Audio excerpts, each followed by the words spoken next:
maraming sirkunstansya. Sige, sinubukan po natin talaga yung nanay na nag-waiver pa at hanggang kanina umaga sinabi na pupunta pero hindi po siya dumating. Mag-usap ng konti sa anak mo kasi kailangan mabigyan ng guidance o ng psychological. Okay, so mananatili ang bata dito kay Anthony at tayo naman ay magpa-follow up para sa tulong na kailangan nilang makuha. At maliban doon, siyempre, meron kami kaunting maagang papasko nito. Alagaan mo mabuti natin dapat kinakausap yung bata, ano? At sa ating pagbabalik, panibagong kwento ang ating pag-uusapan na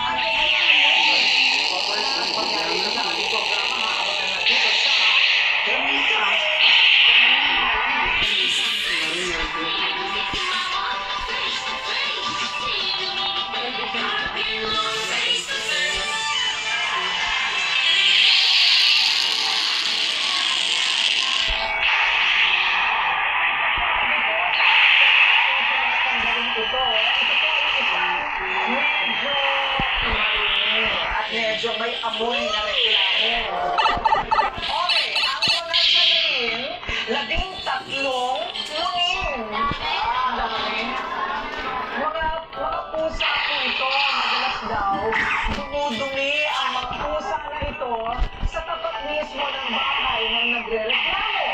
At kahit ilang beses mula pagsabihan ang owner, huwag malangay ito.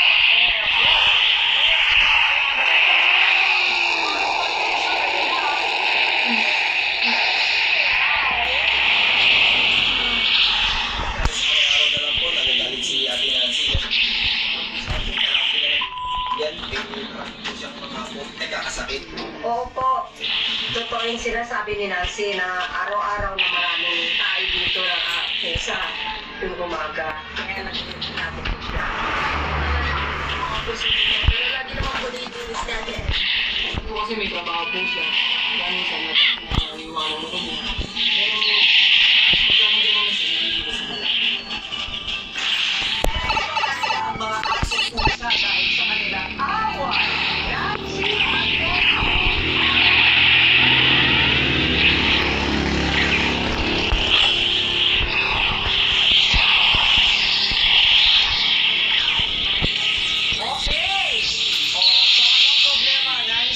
Kasi po mga pusa dito, ang dami po. Ako nakakaano. Pero gusto na po talaga. Okay.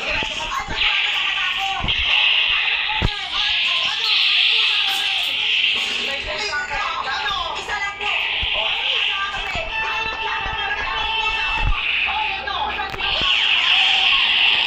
Tatlong pusa.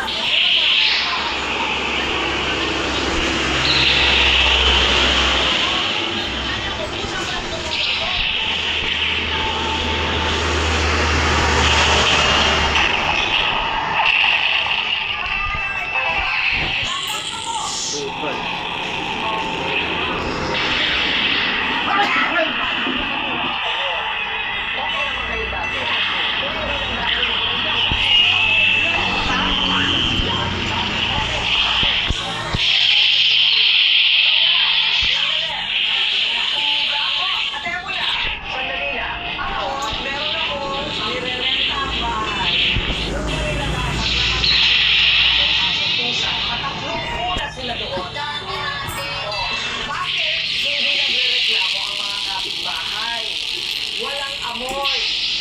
Nasa loob pa natin, hindi tahol ng tahol. Una, walang itatahol kasi pinapatay. Komportable, nilalakad na linis, hindi ko mapakabilang bahay. Ano mo, okay yung maraming pusa, maraming aso. Natutuwa nga ako sa ganyan. Pwede na lang kung buntis na buntis.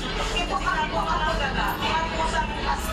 Hindi kaya nga, ipakapon na natin. At ipapakuna na natin kasi hindi pa daw pakunado. Kailangan sa kanya.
Iba pa yung Panginoon.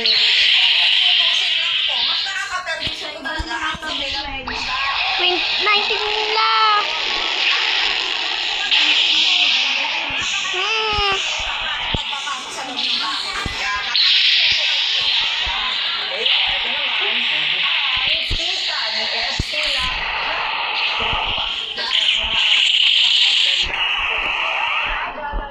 Tatlong pusa, aling bebe, umarap ka na.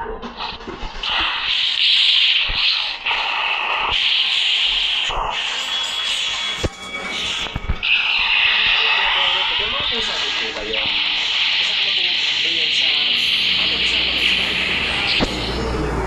pusa rin sa harapan ng bahay maintenance. Hindi naman kasi maiwasan yun. Hindi naman habang panahon, papantayan namin. Pag kumakain yung pusa namin sa gabi, kinukulong ko na rin.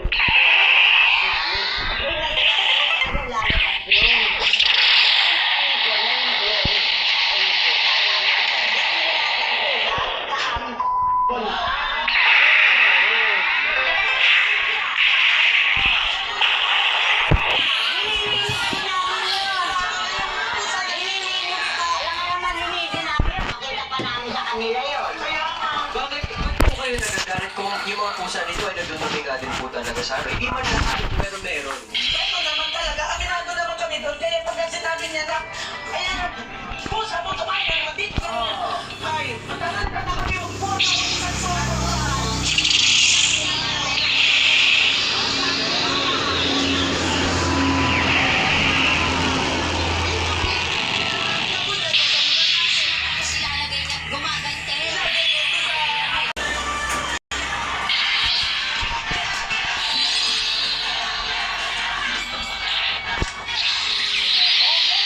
Sa puti. Kasi dapat pag may alaga ka, dapat responsable ka ate.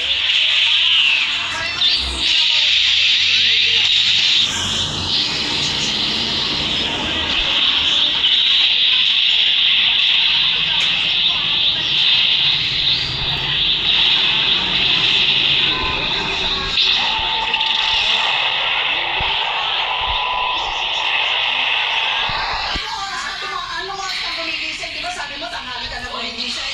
So, sisilat sa kanya na lahat ng tayo doon, pusa niya ang may kagagawan noon. Marami kang kapitbahay, malay mo naman sa kapitbahay mo yun, di ba? Ano mo sisilat? Ano kami sa kanya? Gumising ka na!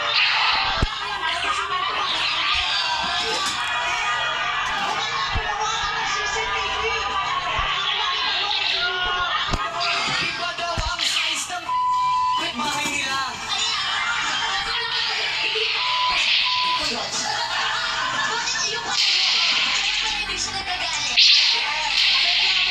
Alam ko kung ano, saan tumatay yung aso ko. Kaya ikaw, kung gusto mo, huwag ka nagbibinta kung ano yung ano mo. Kung gusto mo, talagay ka ng CCTV sa ano mo. Para nakikita mo si picture mo. Ayun, meron kayo. Hindi sinisisimulan sa kanya, okay? Hindi kaya pwede, hindi pa pwede pag walang tao sa bahay, doon na lang sila sa bahay.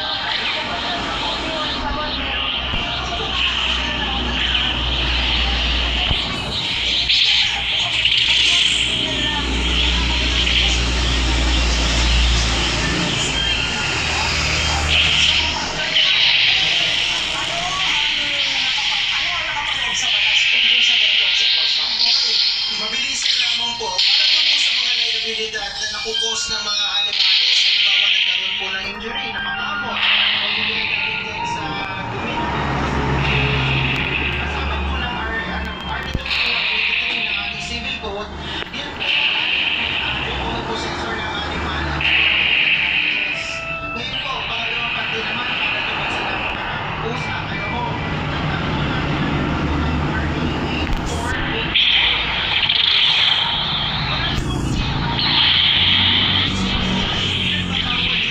procure ng animal para lamang sila mapabayaan to be deprived of their adequate care, sustenance, or shelter.